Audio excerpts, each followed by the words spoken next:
dans Débat Foot Marseille sur footballclubdemarseille.fr et sur Provence Azur et Var Azur TV. Aujourd'hui, on va parler de la grande nouvelle du microcosme olympien. C'est le départ de Rudy Garcia. Il y aura aussi bien sûr les paris FCM. Alors là, ça a été difficile de trouver des choses intéressantes sur lesquelles parier. Et enfin, on parlera de Franck McCourt et du futur de Franck McCourt à l'OM. Et pour ce faire, on a eu un exclu d'entrée. Mais on a un 10 vraiment solide, Manu Baranguet. 10, quel honneur, je suis un 2. C'est à la fois ma note dans l'équipe et mon numéro dans le maillot. Justement, tu parles de l'équipe. Notre numéro 9, Mario Balotelli et Sergueï Mathieu Grégoire. Ouais, salut Mourad, salut à tous, salut Manu, salut Ryan. Salut. On embrasse Benjamin qui nous donne des bonnes indications GPS pour venir à votre émission. Toujours, il est toujours 3 heures de route alors que j'habite à 2 km. C'est sympa. Ben Touch. Comme on a vu hier la JHE Touch, et c'est parti, on va débriefer la conférence de presse d'hier à la commanderie. J'ai décidé de partir et j'ai proposé cette solution à mon président qu'il a accepté. Je vais rentrer dans le vif du sujet. Si j'écoutais simplement ma détermination et mon caractère, je resterais. Mais par contre, si j'écoute un peu le bon sens et la raison, je pense que c'est bien d'arrêter l'aventure maintenant. Donc j'ai décidé de partir. C'est un peu comme je vous ai compris de Charles de Gaulle à la Rudy Garcia. Donc c'est une formule qui a beaucoup interloqué. Parce que d'abord sur la forme, qu'est-ce que ça veut dire j'ai décidé de partir? C'est plutôt favorable à Garcia, Manu? Non, mais il n'a pas décidé de partir, mais c'est une mise en scène. Ils n'ont pas voulu la jouer comme Olas et Genesio. On laisse Rudy Garcia... Pourquoi? Je vois pas ce qu'il y a de mauvais là-dedans. On laisse Rudy Garcia prendre la parole en premier, dire bon, c'est moi de mon fait, je m'aperçois que ça ne marche pas, je m'en vais.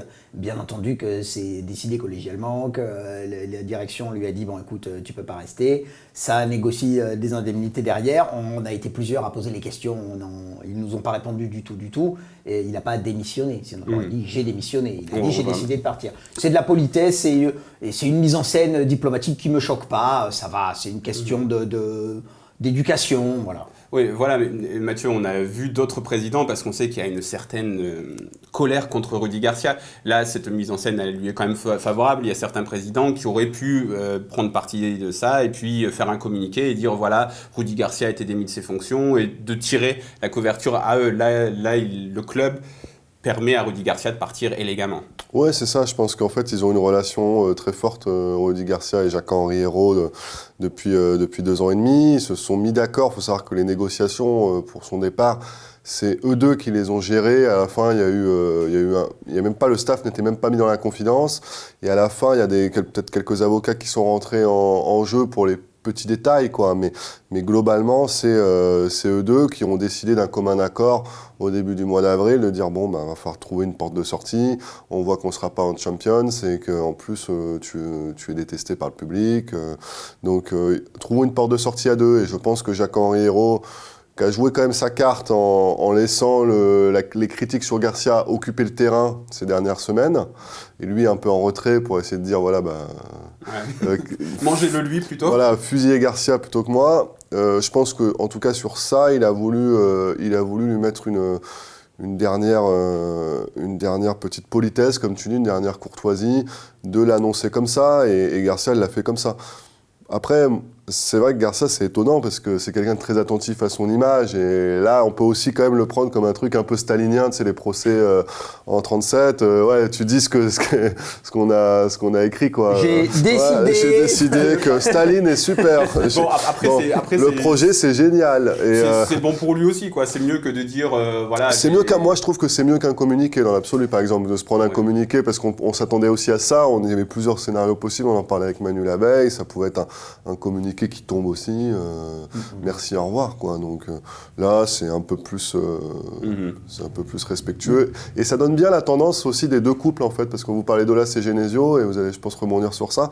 Olas, on voit bien que c'est le mâle dominant dans le couple avec Genesio, et Claude, c'est l'employé du mois, et là, on voit bien qui donnait le ton dans cette, et on comprend très bien qui a impacté l'autre aussi dans la construction des mercatos ou du reste. Non, j'allais ajouter que quand il a dit j'ai écouté la voix de la raison, etc., plus justement il aurait pu dire j'ai écouté la Vox Populi, parce que je pense que la voix de la raison, lui, il croit, il est résistant, Garcia, quand même, c'est un phénix, il a tenu toute l'année, toutes les confs, même quand ils étaient pas bons, quand il en prenait plein la figure et tout ça, c'est plutôt que c'est devenu intenable vis-à-vis du public. Et ils voulaient pas trop dire, je pense tous les deux, que ça avait beaucoup compté dans leur décision, pour pas s'affaiblir vis-à-vis des supporters. Et puis oui, il y a aussi cette posture de Jacques-Henri Hérault de dire on ne se laisse pas dicter, on n'est pas dans l'émotion, donc de dire qu'on s'est laissé dicter des choses par le public, c'est un petit peu, c'est tout l'inverse de ce qu'il veut faire. Qu'ensuite, vous avez déjà un petit peu... effeuiller le fond de ce départ, parce qu'on ne peut pas dire démission, licenciement, on ne sait pas, mais en tout cas, dans le fond, on est d'accord, il part pas gratuitement, Rudy Garcia, il sait pas, parce que cette manière de présenter les choses, étant donné qu'il y avait un gros ressentiment des supporters qui disaient 10, 15 millions, on va encore le payer, en plus il nous a coûté tout ça. Là, tu éludes un petit peu ça, tu dis non, il y a pas tu parles pas d'indemnité, tu refuses de répondre aux questions, mais on est d'accord que Rudy Garcia ne part pas avec son attestation employeur au Pôle emploi. Et c'est tout. Oh, c'est à peu près sûr. Oui. Tout ce qu'a dit, la seule chose qu'a dit Jacques-Henri Hérault hier, et même sans citer de chiffres, il a juste dit ce que je lis est très loin de la réalité, donc ce qu'il dit c'est entre 10 et 15, puisque c'est ce qu'on a un peu tous écrit. Mais alors qu'on a insisté, il n'a pas du tout voulu préciser. Il a à aucun moment dit il aurait pu saisir la perche et dire il n'y a pas d'indemnité. Bon, bien sûr qu'il y a quelque chose. Oui, voilà. Je pense aussi, Mathieu, qu'il aurait saisi la perche si vraiment il n'y avait pas d'indemnité. Ça aurait été c'est ça. Là, ils ont essayé quand même de noyer ce poisson, parce que Bielsa, par exemple, est parti lui sans indemnité en renonçant. Il avait une deuxième année à la charte, donc il a renoncé à ça, et lui est parti globalement sans... Ils ont payé des primes quand même, aussi un audit qu'il lui devait. Bon, il a fait valoir ce qu'on lui devait, mais là on était sur une négociation assez classique. À partir du moment où il avait prolongé, il fallait quand même qu'il parte avec quelque chose. Alors il y a eu plusieurs scénarios qu'on circulait. Nous, ce qu'on sait, c'est que en fait, et Hérault est très fort pour ça, parce qu'il arrive toujours à jouer avec les chiffres. On le connaît maintenant depuis 2 ans et demi. Il va te prendre les campagnes d'abonnement de 2017 par rapport à 2016 en disant « Ouais, on fait plus 120%. » Ouais, mais est-ce que c'est la pire dans 2016 des 20 dernières années? Prends par rapport à 2015 ou 2014, et là, tu verras, il n'y aura plus de comparaison possible. Donc là, en fait, il joue avec les chiffres. C'est-à-dire, quand il dit 10 à 15 millions d'euros, c'est pas ça. En fait, cette somme-là, elle est représentative de ce que ça va coûter au club, en fait. Si tu mets les charges sociales et les charges patronales, mais ce n'est pas ce que Rudy Garcia va toucher in fine, tu vois. Je pense que nous, on était partis sur le chiffre. Enfin, on reste prudent, et de toute façon, on va creuser. C'est des trucs qu'il faut... moi, j'ai mis la main sur les négos de Bielsa ou de Boep ou de Mitchell très longtemps après, enfin, des semaines après. Donc, Garcia, il va toucher, je pense, dans les 5-6 millions d'euros, tu vois. Ça, c'est ce qui va lui revenir en net. Voilà, il va avoir quelques millions d'euros. Donc c'est vrai qu'on n'est pas à 15 millions d'euros dans la poche de Garcia. C'est très différent. Par contre, il y a quand même un coût global, une empreinte financière dans les comptes qu'on pourra vérifier aussi, qui sera, elle, assez élevée, de fait aussi du droit français qui met des grosses cotisations. Ça va coûter entre 10 à 15. Mais ce qui est intéressant, c'est que le staff ne s'est pas encore fixé ça. On ne sait pas encore quels adjoints vont partir sûrs et quels adjoints peuvent rester, en tout cas. Donc quand tu parles de l'empreinte de 10 à 15 millions chargés pour les comptes de l'OM, c'est hors licenciement d'adjoints et du staff de Garcia? Je pense que c'est hors, ouais. Ou en tout cas avec une partie type Claude Fichot, Fred Bompard et Stéphane Jobard, qui sont vraiment le premier cercle. Ouais. J'ai encore, je ne peux pas te dire si ça comprend, et je ne crois pas, parce que le doc... Franck Le Gall qui est venu pour lui, ou Paolo Rongoni et sa team, ça je ne sais pas encore trop à quelle sauce ils vont être mangés, franchement. Et à l'OM, on nous dit pour l'instant, on va voir au cas par cas. On se souvient des adjoints de Mitchell qui étaient restés, qui avaient commencé la saison d'après. En fait, ils n'avaient rien à faire, ils venaient tous les matins à la commanderie. C'était un peu triste, ça. Il y avait 40... Non, il n'y avait pas 44, je ne sais plus. Il y avait Alcorta. Ah, voilà, c'est avec Alcorta et un autre qu'on voyait même sur les matchs amicaux qui venaient là, et c'était un peu triste. Ouais. Mitchell qui est toujours au prud'homme, tu sais, c'est toujours en cours au prud'homme. Mais d'ailleurs, dans les comptes de l'OM, parce que maintenant... les comptes sont consolidés à travers Eric Soccer, donc tu as moins de détails, mais dans les comptes de l'OM, donc 2016-2017, il y avait toujours il y avait une réserve par rapport au procès Prud'homme qui était planifié et qui est une somme assez importante. Je me souviens plus exactement, donc je vais éviter de dire des bêtises. Ouais.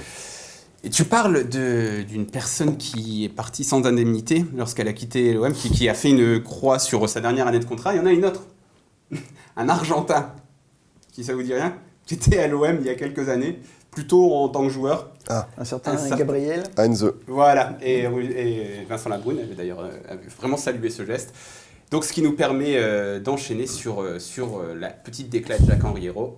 Je vous fais écouter ça tout de suite. Président, est-ce que vous connaissez déjà le successeur de Rudy Garcia et quand est-ce que vous comptez l'annoncer ? Non, c'est évidemment pas le sujet du jour, même si notre devoir, notre responsabilité, c'est d'y travailler activement. Donc on fera en sorte que la transition soit la plus rapide possible, mais c'est un choix évidemment très important. Et donc on se donnera le temps de trouver le coach qui nous semble le mieux adapté à ce nouveau cycle pour le projet. Après j'ai décidé de partir. Alors, on se donnera le temps de trouver le coach le plus adapté et je pense que c'est un peu la phrase qui a le plus marqué les supporters donc côté JHE parce qu'on se dit foutez de notre gueule, non, ça se prépare un peu un remplacement surtout qu'après il y a un mercato derrière à préparer par rapport au coach, etc. Mais vraiment, donc pareil, de votre côté, les infos que vous avez, c'est que vraiment ils vont prendre le temps de trouver un nouvel entraîneur, Manu. Alors, moi je ne sais pas trop, je n'ai pas beaucoup d'infos là-dessus. Je pense qu'ils ne peuvent pas prendre... Bon, fais comme dit Martio, balance un truc. On verra. Emmanuel Baranghetti. Ils ne peuvent pas prendre autant de temps que ça. Là, il a rien dit, il a rien répondu à cette question, sauf qu'il allait falloir faire vite. Donc je suppose qu'ils vont faire vite. Je suis juste surpris, moi, quand il dit, et il l'a dit 2 fois pendant la conférence de presse, c'est pas le sujet du jour. Il avait dit pareil pour les indemnités. D'abord, si, c'est le sujet du jour. Ensuite, en conférence de presse, le sujet du jour est déterminé par les questions des journalistes. Après, c'est tout à fait son droit de ne pas répondre, mais le sujet du jour, c'est nous qui choisissons. C'est son côté directif. Ouais. C'est cette fameuse phrase qu'on a utilisée pour un jingle de notre podcast. L'histoire, c'est celle-ci et c'est pas une autre. Donc, c'était Jacques-Henri Hérault en début de règne. Jacques-Henri, des fois, je me demande si, parce qu'il y a aussi il y a un interventionnisme aussi en coulisses, hein, dans la presse, je me demande si en fait, il n'est pas plus un rédacteur en chef, tu vois, un patron de presse contrarié qu'un président de l'OM au final. Ça m'a fait penser à Georges Marchais, mais c'était pas ma question, mais c'est ma réponse. Mais c'est marrant aussi de distinguer la différence entre le moment où il arrive, où il disait « moi, je ferai pas de off, moi, je donne rien aux supporters, c'est pour ça qu'ils gueulent contre moi ». Et maintenant, quoi, où il dialogue avec les supporters, il dialogue avec certaines personnes de la presse, il est... Bon, on sent que les fameux grands principes, on les a un petit peu... Enfin, sont un peu passés à la moulinette de la réalité, quoi. Ouais, mais c'est quelqu'un... Ouais, moi, je trouve qu'il a pas trop changé, quand même, depuis le début. Il est ultra pragmatique, hein. Derrière ces grands discours-là, effectivement, il est capable d'être impitoyable, en fait, ou de mettre des coups de pression, et il fait pas, en tout cas, il fait pas sur le off, il dit pas grand-chose. Hein. Quand il fait du off, il peut dire juste une petite demi-heure avant, voilà, un contrat qui va être signé. Il y a le coup de fil à un ami 10 minutes avant le communiqué. Ça peut faire plaisir pour le tweeter avant et montrer qu'on est informé, mais voilà. Il y a le coup de fil coup de fil à un ami 10 minutes avant pour le communiquer, tu vois. Mais sinon, par exemple, nous, on cherche, c'est pour ça que des fois, on n'a pas... Il y a certains dossiers, comme dit Manu, sur l'entraîneur. On est prudent, on donne, quitte à se faire un peu taquiner, vous n'avez pas d'infos, ben ouais, mais bon, on préfère pas sortir de saucisse. Ouais. Et c'est vrai qu'il n'est pas connu pour aider. Comme les truffes, c'est pas toujours. Mais justement, donc l'une des infos que vous donnez dans l'équipe, c'est qu'il y a une liste très élargie d'entraîneurs. Ouais. C'est-à-dire qu'il n'y a pas de shortlist. En fait, on parle souvent de shortlist, mais short, ça veut dire court. Donc là, c'est pas court, quoi. C'est une liste très étendue, très élargie. Ouais, ils ont contacté beaucoup de monde et surtout, on leur a proposé. On leur a proposé beaucoup de monde surtout. Et c'est ça qui est un petit peu inquiétant, c'est que tu te dis quand même après 2 ans et demi, tu te dirais le président il a un peu appris, il sait faire les choses dans le bon sens. et peut-être qu'il va écouter Andoni Zubizarreta. Genre, Andoni Zubizarreta va lui proposer des noms, et on va aller sur un nom de Zubizarreta. En lui disant, voilà, va sur lui, bon footballeur, profil défini, il rentre dans telle case, voilà, il remplit tout ça. On sait qu'ils veulent partir sur un projet avec beaucoup de jeunes, de la formation ou de la post-formation. Donc, il faudrait un coach à l'aise avec ça, quoi. Et donc, on peut se dire, voilà, il y a un chemin à suivre, tracé notamment par le directeur sportif. Eh bien, on se rend compte que pas du tout. Ils sont noyés sous plutôt les propositions. Et ça me rappelle Labrune après Elibop, parce que il était là, mais je reçois plein de trucs, il y a plein de grands coachs qui sont intéressés. Il y a Sven-Goran Eriksson, vous vous rendez compte? Il y a Luchescu, mais c'est son fils. Et là, tiens, on m'en a pas hier, Luchescu, mais le vieux. Et qui pourrait être proposé aussi, par exemple. On m'a dit, il y a des agents qui m'ont appelé, est-ce qu'on peut proposer Luchescu? Mais je dis, si faites ce je que peux vous voulez. donner mes deux cents, il est bien en fin de... Parce qu'il était au Shakhtar Il pendant a très 73 ans, ouais. C'est le Valéry Lobanovski du Shakhtar, et une fois qu'il est parti du Shakhtar, parce que voilà, le club était en bordel, il est parti en Turquie, où ça s'est très moyennement passé. Mais il a lancé plein de jeunes en sélection, mais effectivement, là, en sélection turque, mais il a démissionné il y a quelques mois. Je pense qu'il est un peu fatigué, là. 73 ans. La seule chose que j'ai su, moi, mais ça a déjà été dit et écrit, c'est qu'on leur a proposé Villas-Boas, qu'ils se sont parlé, et que devant le montant du salaire, les négociations se sont arrêtées très vite. On leur a proposé Villas-Boas, on leur a proposé Heinze, parce qu'Heinze, c'est plus des agents qui le et parce que Mourad Arts l'avait proposé sur le Football Club de Marseille, ouais. Donc j'ai beaucoup d'influence. Mourad Arts s'est fait beaucoup de lobbying pour Heinze, ouais, ça cache un truc. Peut-être des origines allemandes dans les années 40 et une émigration. C'est le genre de blague, c'est le genre de terrain sur lequel je n'aventure pas. Et une émigration sud-américaine forcée. Non, je plaisante. Mais donc, du coup, il y a Heinze qui a été proposé, il y a Sergio Conceição, hier, il est tombé des nues, il ne savait même pas qu'elle a été proposée par un agent portugais. Mais c'est ça, après on est dans les propositions, comme quand un club dit ils ont contacté tel et tel attaquant. Oui, parce qu'ils ont une liste de 60 attaquants. Ouais, donc, mais nous, à l'OM, on nous dit, effectivement, la liste élargie, elle est vraiment élargie, quoi. En fait, il vous manque des noms, on nous dit même en rigolant. Ce qui est dingue, c'est qu'on continue le mercato d'opportunités même pour le coach, alors que le coach, on se dit, là, par contre, il faut un profil bien particulier. Comme tu disais, si on veut partir sur des jeunes, enfin, j'ai entendu parler de Mourinho qui me paraît complètement improbable. Mais Mourinho, je pense pas que... Mourinho, il a toujours fait rêver. Moi, je sais que dès le mois de janvier, il avait pensé, c'était avant la victoire à Amiens, à Caen, pardon. En janvier, il avait déjà pensé à quelques pistes, Jacques-Henri Hérault, donc il a toujours une affection pour Laurent Blanc.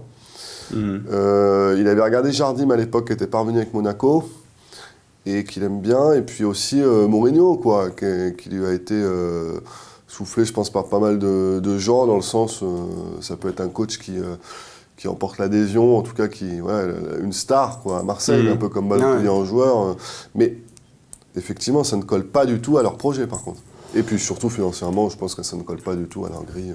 Et puis donc, vous en avez parlé aussi, on continue d'avoir un Andoni Zubizarreta qui, en ce qui concerne les nouvelles recrues, etc., il est là pourquoi en fait on ne sait pas, et juste Manu va dire ce qu'il en pense, mais là je voyais mon confrère Fabrice Lamperti, mon confrère ami de la France, qui disait que par exemple Kike Setien, le mec du Betis, c'était mort, quoi. Donc effectivement, on voit que les pistes espagnoles ne sont pas forcément, à l'heure où on se parle, hyper avancées. Ouais.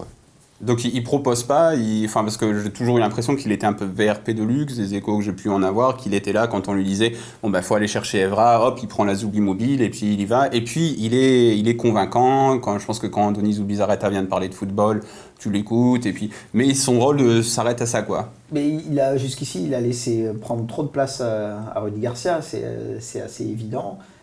Moi, j'ai du mal à voir vraiment son travail effectif dans le recrutement de stars. Je ne dis pas qu'il fait rien, mais j'ai du mal à voir. Ce que je sais un peu plus, c'est qu'il fait vraiment un vrai boulot de prospection chez les jeunes, chez les très très jeunes, dans les clubs amateurs de la région. Tout le monde voit Valentine partout.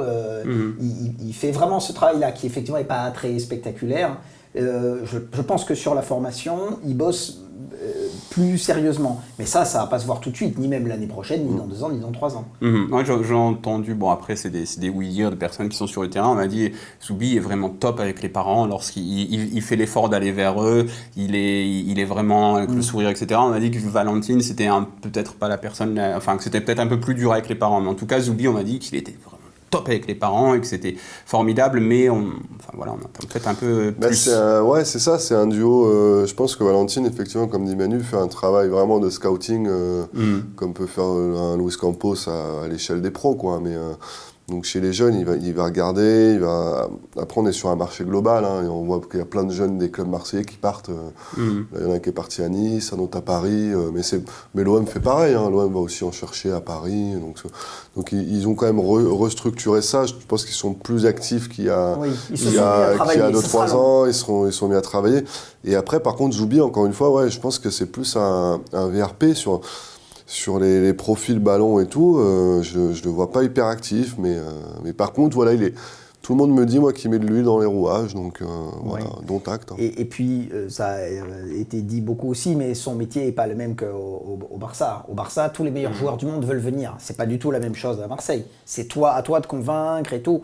Après tout, Douillet, Tchaleta, Tsar, on voit bien qu'il y a du potentiel. Ça a l'air de pas être une mauvaise idée. En fait, pour revenir à une discussion qu'on avait eue avant, quand tu étais perdu dans les embouteillages ou dans le trafic marseillais, Zoubi, c'est un peu le Ringo Starr, quoi. Il est là, il met de l'huile dans le machin, il est sympathique, tout le monde l'aime bien, mais c'est pas... Mais Ringo Starr, il chante une chanson de temps en temps, quand même.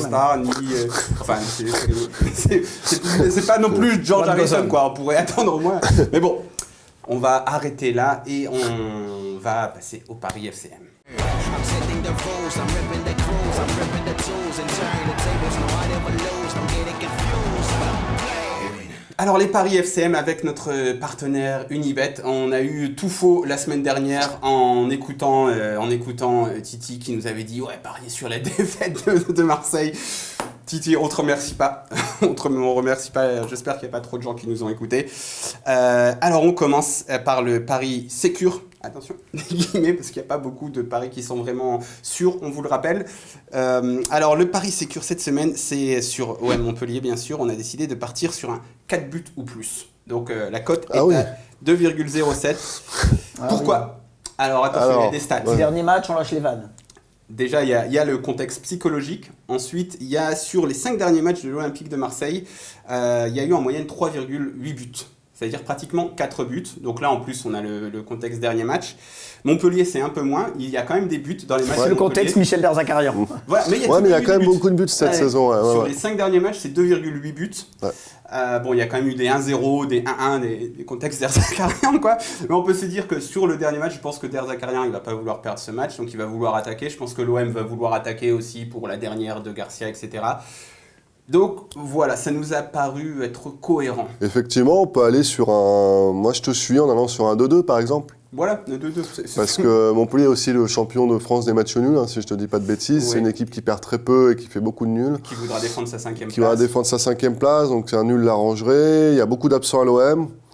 Côté Montpellier, il manquera Skiri quand même, qui est un pion essentiel. Donc voilà, ça va être assez ouvert. En défense, la défense marseillaise va valoir son pesant d'or. Voilà, parce que Camara qui est pas là. Oui. Pas de Sarr, pas d'Amavi, pas de Rami. Je pense qu'il ne fera pas monter Ali Mohamed parce qu'il faut qu'ils assurent leur. En plus, oui, c'est vrai, tu as ça samedi. Oui.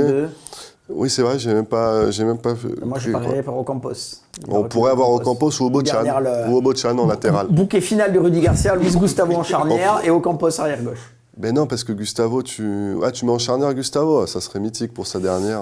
Dans tous les cas, peut-être. On verra. On va passer au pari fou, alors préparez-vous. Là, c'est pari fou.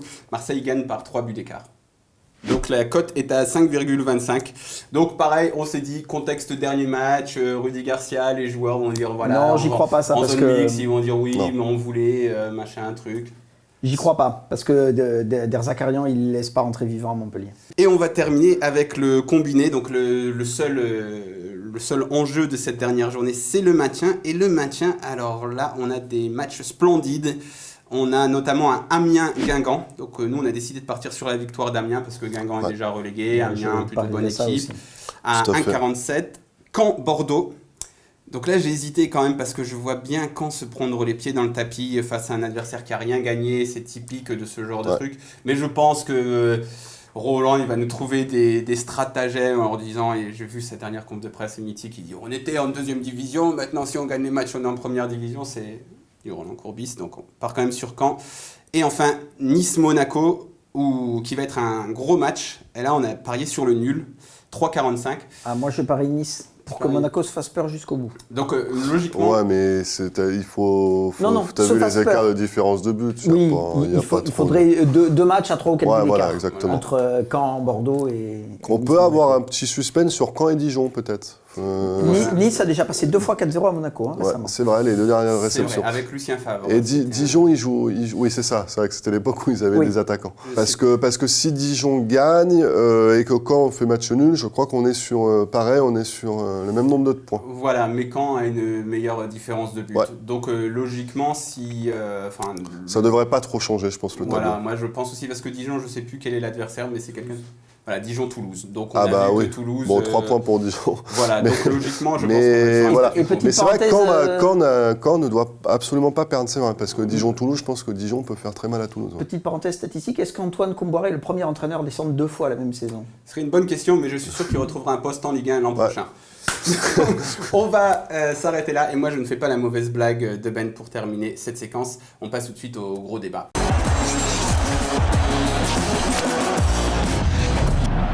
Dans cette dernière partie, on va parler de Big Picture. Because we are all American, now that we have the OM Champions Project, don't call me by that name, please. On va parler de Franck McCourt parce qu'on a lu un peu partout qu'il allait remettre de l'argent. Donc c'est des infos que vous avez eues déjà tous les deux. Je ne peux pas dire que j'ai eu l'info. Disons que quand j'ai sondé dans l'entourage de McCourt, à plusieurs fois, on ne m'a jamais démenti qu'ils allaient en remettre. Donc j'en déduis, et j'ai écrit, et si j'écris c'est que j'y crois un peu, qu'il va en remettre.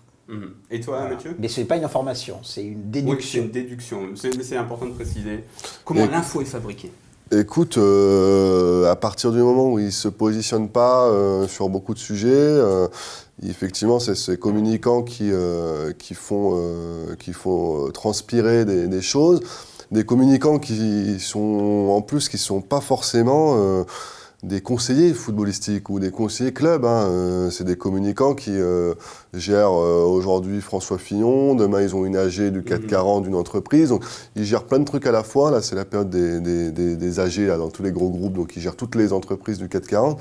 Donc si tu veux, c'est pas très profond quoi. C'est pas très profond le truc. Donc, alors moi j'ai encore demandé hier les changements, quand est-ce qu'il annonce, que ça va être quoi, est-ce que ça se limitera au coach, non, ça se limitera pas au coach, mais après t'as aucun détail de plus. Oui. Donc l'argent, moi j'entends bien qu'il veut investir peut-être encore, mais quand, comment, sous quelle forme, parce qu'il y a le contrainte du fair play financier européen, il peut pas injecter autant qu'il veut. Le déficit va être quand même important, de 70-80 millions là. Je le vois absolument pas remettre cette somme-là. Parce que moi aussi, c'est une somme qui...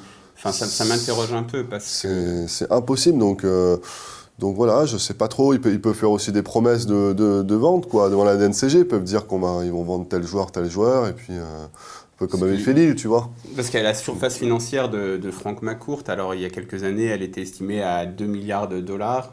Sa fortune personnelle, donc la fortune de son groupe McCourt Limited Partnership.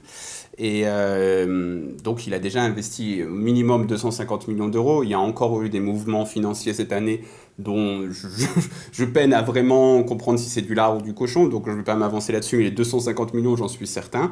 Ça a d'ailleurs été confirmé par notre fact-checker Jacques-Henri, merci JH.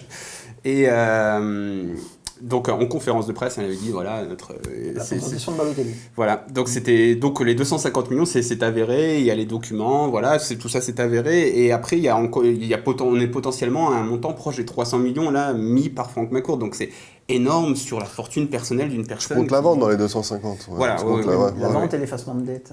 L'effacement de dette, les apports en compte courant, il y a eu vraiment beaucoup d'investissements. Donc je me dis, de remettre de l'argent pour une personne, enfin là ça commence à devenir... on est sur des sommes importantes, ouais. Pour lui, quoi, parce que forcément pour le Qatar... On est sur une réalisation, là. ouais, même si RLD n'a jamais mis autant d'argent que ça dans le club. Mais bon, après, les montants étaient différents à l'époque.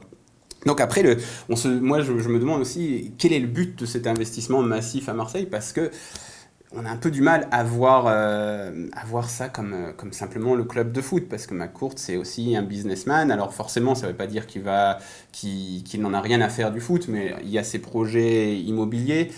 Lorsque j'avais parlé en 2017, il me semble, à Christophe Lepetit, qui est économiste dans le Centre de droit et d'économie du sport de Limoges, il m'avait dit c'est peut-être aussi une manière d'avoir une carte de visite pour s'ouvrir les portes du milieu marseillais. Il parlait bien sûr du milieu immobilier, ce genre de choses. Ouais.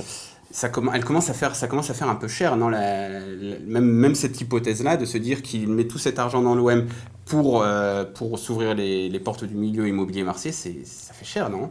Ouais, le ticket d'entrée est cher et je pense qu'on lui a vendu en 2016, c'était quelqu'un qui ne connaissait pas le foot exactement, enfin le business du foot, qui ne connaissait pas l'OM, et on lui a proposé des rachats de clubs, on lui a proposé Bordeaux, on lui a proposé l'OM.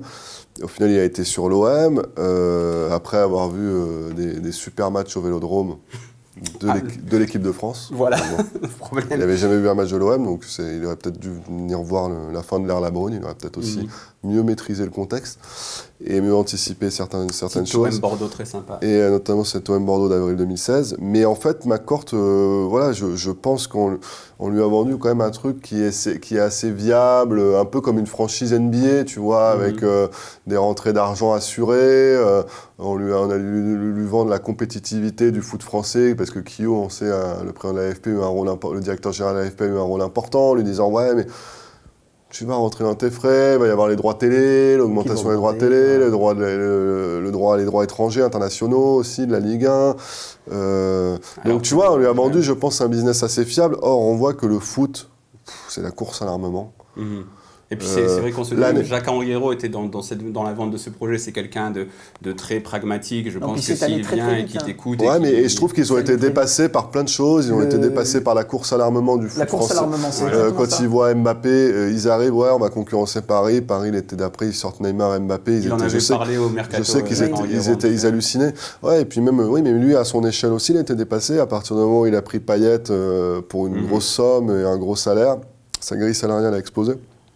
Et aujourd'hui, celui qui se vantait d'être un grand gestionnaire a quand même une masse salariale disproportionnée, quoi. Enfin, en tout cas, par rapport aux résultats. Donc, il va devoir remettre un coup de gouvernail, parce que ça ne pourra pas tenir comme ça longtemps. Oui, parce que même avec des champions. Quand il est arrivé, son mantra, c'était 200 millions en 4 ans.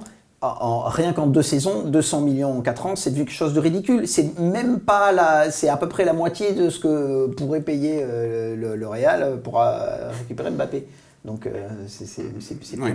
Et il avait aussi parlé d'un budget de 200 à 250 millions d'euros, quelque chose comme ça. Je me souviens de McCourt qui avait donné une interview dans un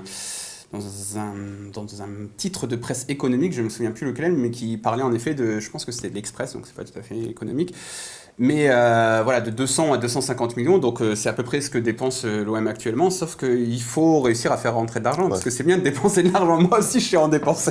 Si vous me donnez une carte bleue, je peux vous dire que je peux faire un carnage. Bah c'est ça, c'est d'arriver à trouver l'équilibre, mais ça sera le même défi pour...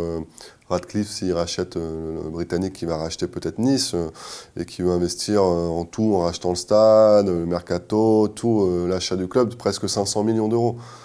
Ouais, mais pareil, lui aussi va devoir, au bout d'un moment, il va devoir équilibrer, notamment pour passer le fair play financier, il va devoir équilibrer ses comptes. Donc c'est vrai qu'on voit que les recettes, elles suivent pas forcément.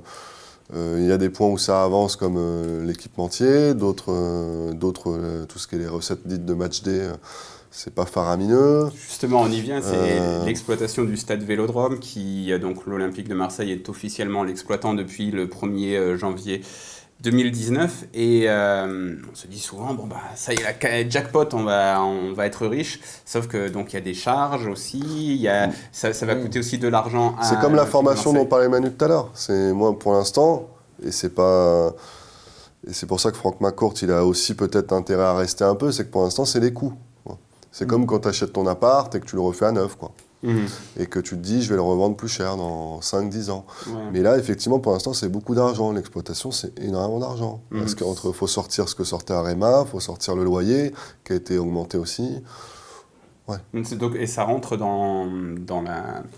Comment dire, dans la logique d'un fonds d'investissement familial, ce qui est McCourt, puisque son fonds, c'est quand même un fonds d'investissement. McCourt, c'est un fonds d'investissement familial, et justement, le truc des fonds d'investissement familiaux, c'est qu'ils sont prêts à s'investir. Ils sont pas dans le retour à investissement immédiat, comme un fonds d'investissement qu'on va dire typique. Donc, il y a quelque chose comme ça. Donc, en effet, c'est vrai que tout ça, ça rentre dans la même logique. Si pour le moment, ils se disent, bon, on doit encaisser des coûts, on doit justement les transformer en opportunités, comme nous l'a dit Jacques-Henri Hérault hier. Et ça va être long. Et puis en plus, là, ils se sont compliqués la tâche, parce qu'on ne va pas dire qu'il faut rebâtir le projet, mais il y a quand même des choses à revoir, et assez nettement. Et moi, quelqu'un de la billetterie m'a dit, quand je pense qu'on augmente le prix des abonnements, pas en virage, mais partout ailleurs, les latéraux, les tribunes latérales, les zones VIP et tout ça, il dit on augmente, et de beaucoup, et ça c'est pas le bon moment, juste derrière une mauvaise saison.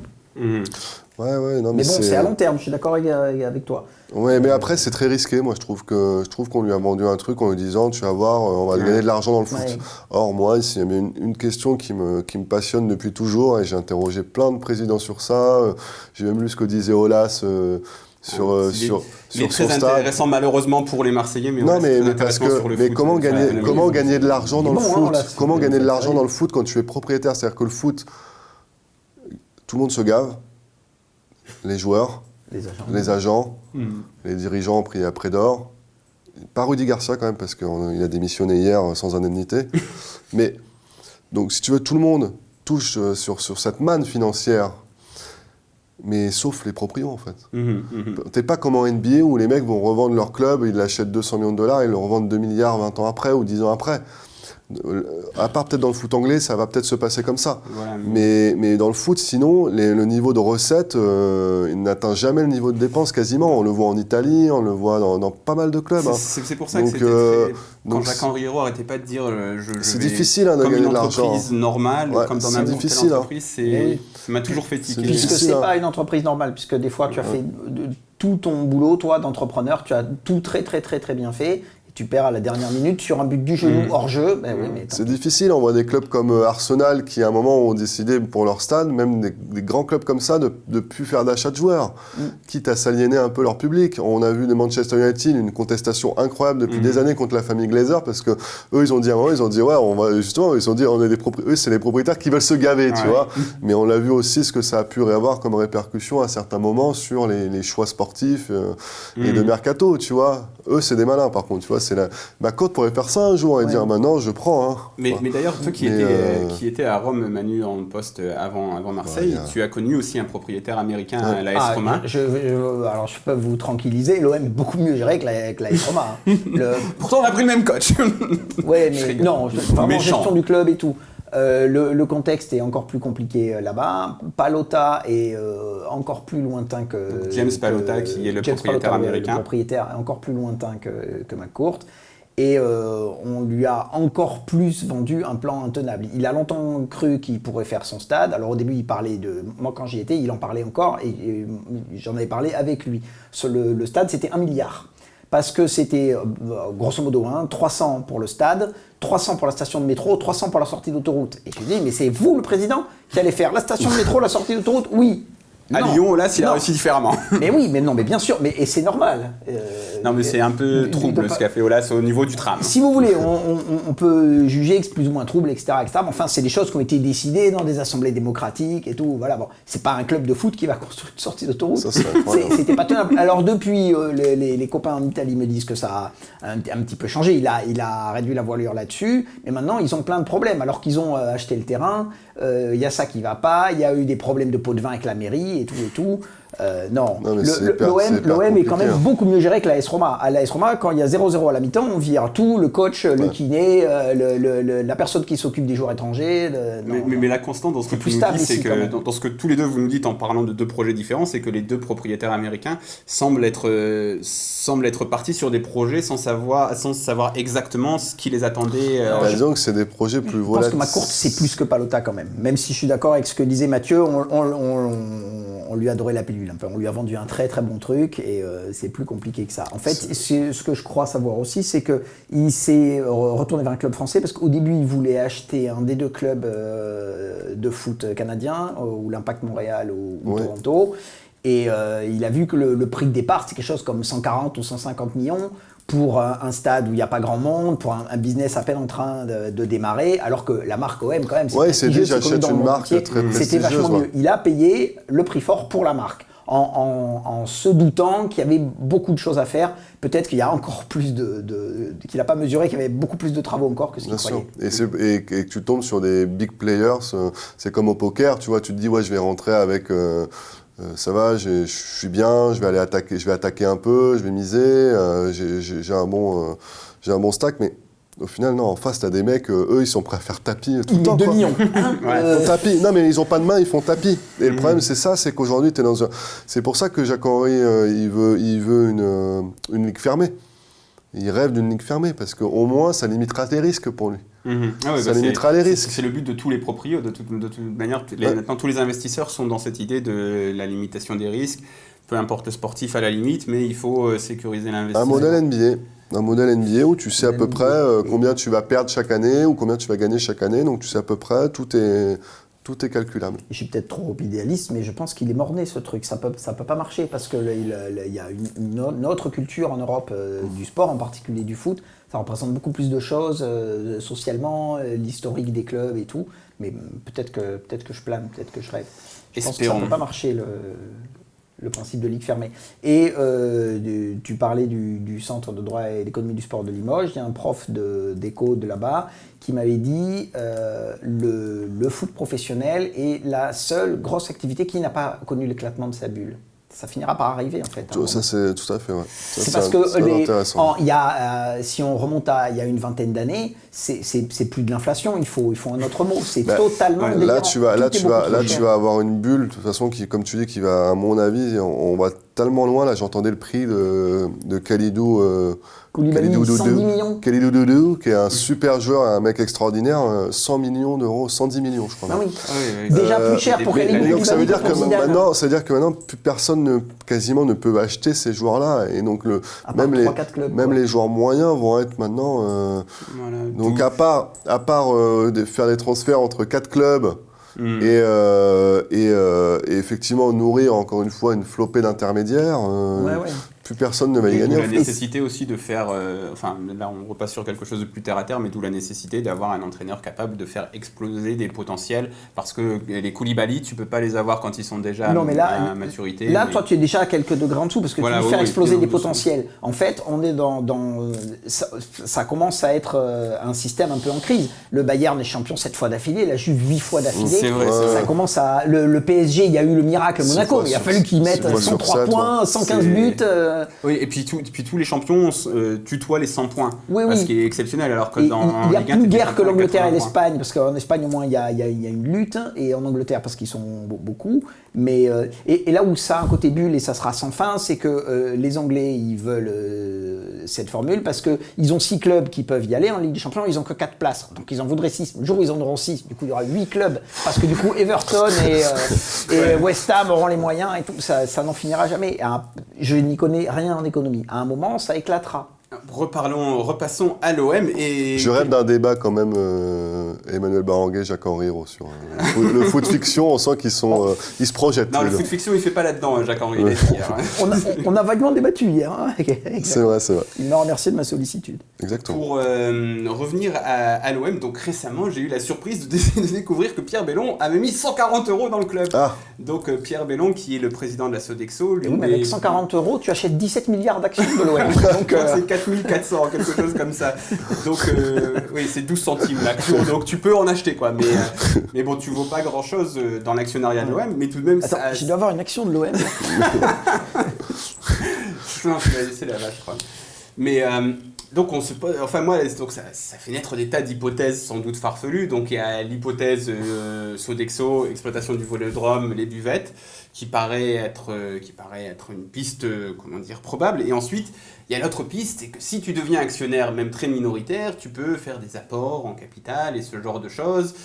Et est-ce que vous croyez à une possibilité de l'ouverture du capital de l'OM par Franck McCourt? Pas d'opinion. Pas d'opinion. Je sais pas. Pas d'opinion, non, franchement, je sais pas, je crois pas. Je note quand même quand il y a les petits actionnaires, j'ai vu ton info sur Pierre Bellon, que c'était intéressant, mais je note quand même qu'il y a des petits actionnaires type Ziad Fakri encore. Non, je crois qu'il y est plus justement. Ah, Au moment de la revente, il me semble qu'il... Non, moi il m'a dit qu'il était toujours actionnaire. D'accord, En ok. mars dernier, je l'ai vu après il était avec Habib Bey, qui est son grand ami, on s'est vu après le Classico à Paris, et il m'a dit qu'il était toujours actionnaire. D'accord, et donc il doit être... Donc tu vois, donc il y a- on est sur, je pense qu'il y a encore quelques petits comme ça, donc Parce est-ce que qu'il ce rentre qui- dans cette catégorie-là, Belon Ce qui est surprenant, c'est bon, qu'est-ce qu'il vient faire là, puisque il avait dit en 2016 qu'il n'avait pas d'intérêt enfin qu'il était supporter de l'OM, mais que sa fortune était entièrement dédiée au développement de sa société. Donc ça interroge un petit peu. Donc voilà, après, vous imaginez pas une ouverture du capital, comme par exemple Olas a pu le faire à des investisseurs chinois récemment, ou des choses comme ça. Non, ça vous... Peut-être. Désolé les gars. Je crois pas. En plus, Franck McCourt, il n'est pas de ce genre-là. Donc, S'il il a son fait plan sa familial, fondation, là, enfin pas sa fondation, pardon, mais son fonds d'investissement avec Guggenheim, je crois. Enfin, il a ses projets à lui, mais je ne le vois pas ouvrir comme ça. Ouais. Mhm. Après, Donc on aura la réponse un jour peut-être. Un jour. peut-être. est-ce que Pierre Belon va mettre des belins? Ouais, voilà. Parce que en effet Ce papote, Nabil, toi. Ah oui, je crois que je le connais, ouais, le tireur d'élite. D'ailleurs, très beau t-shirt.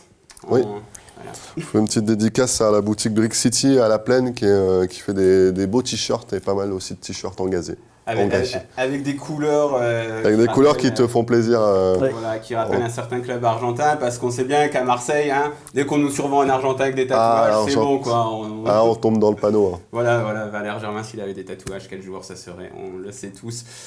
Donc on va s'arrêter là. Je vous remercie beaucoup, messieurs. Merci, toujours un plaisir. Merci de votre invitation, c'était un grand plaisir. Je rappelle donc Manuel Baranguet pour l'AFP et Mathieu Grégoire qu'on retrouve tous les jours dans l'équipe, ou à peu près. À peu près, ouais. À très bientôt sur Football Club de Marseille. Ciao, ciao.